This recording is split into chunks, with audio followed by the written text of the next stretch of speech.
The international community is keeping a close eye on China's relationship with Taiwan.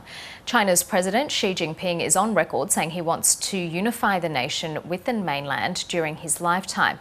Taiwan wants to remain independent. For more, I'm joined by Linda Jakobson from the think tank China Matters. Linda Jakobson, thank you so much for your time. Is it inevitable that there will be unification of Taiwan and China?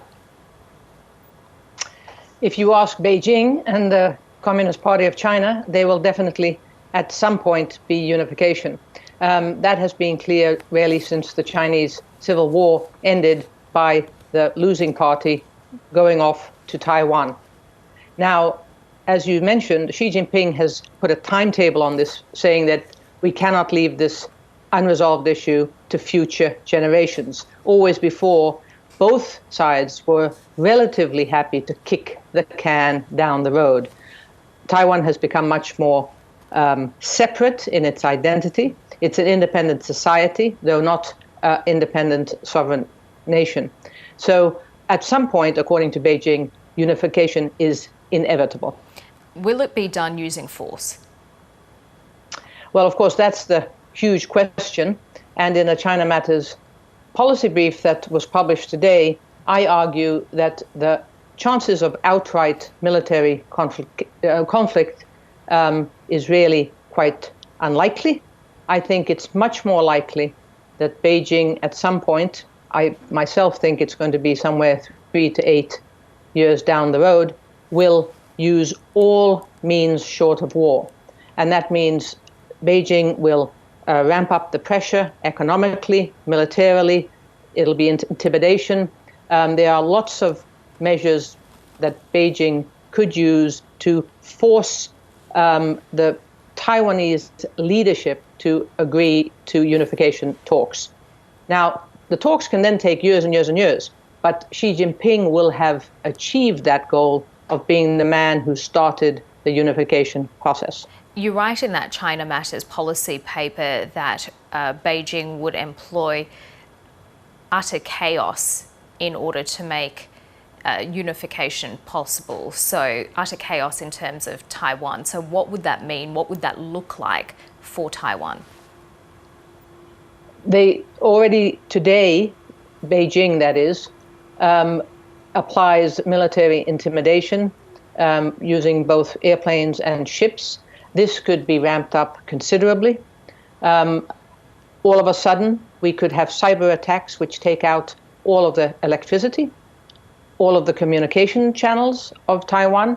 So society would become more and more worried that war is imminent, even though I think the PRC and Xi Jinping do not want war, but they want chaos because there, in that case, would be pressure on the Taiwanese leadership to agree to negotiate under the terms of Beijing, and that is to recognize that there's only one China.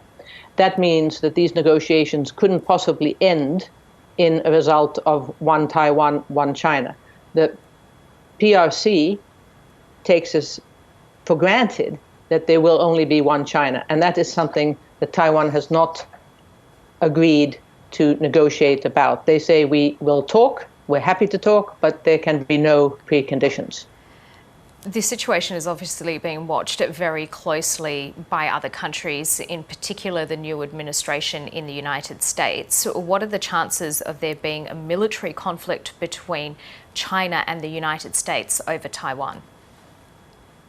I think this is the one issue, and that's why I've, for my entire career nearly, gone on about paying attention to Taiwan. I think the unresolved political status of Taiwan is the one issue that could lead to war between the United States and China, because the United States would look upon itself as obligated, though it's not written in law, but they would morally be obligated to help defend Taiwan. But as I said, I think outright war is unlikely, but this kind of all means short of war campaign would be extremely difficult for the United States, others in the region, including Australia, to respond to. No one action would actually warrant a military response. But what would one do to have or make push Beijing and have them back off. It'll be a very tricky situation if this kind of a scenario, all means short of war, is employed by Beijing. Yeah, so how concerned should Australia be? I think certainly concerned. We know that Xi Jinping wants to resolve this question in some manner during his lifetime. That means during the next 15 years, give or take. And I think Australia has to think very carefully about all of these scenarios. For example, the one I mentioned, if Beijing takes out the communications channels or turns the lights off in Taiwan, how is Australia going to react? How important is protecting an independent democratic society to Australia? Those decisions need to be made now, because I think policy responses will be required in very rapid fashion if such a campaign would begin. You raise some other really interesting questions for Australia in the policy paper as well, that if China does move against Taiwan, does Australia consider stopping selling iron ore to China in response? Yes, I think these are issues which really need to be deliberated by Australia's decision makers. As I said, how important is retaining this independent society, which is a like-minded society in that it is a democratic society, freedom of the press, rule of law, respect for human rights, all of these things. That decision has to be made at the highest political level. And from there, of course, will follow what kind of responses Australia would have.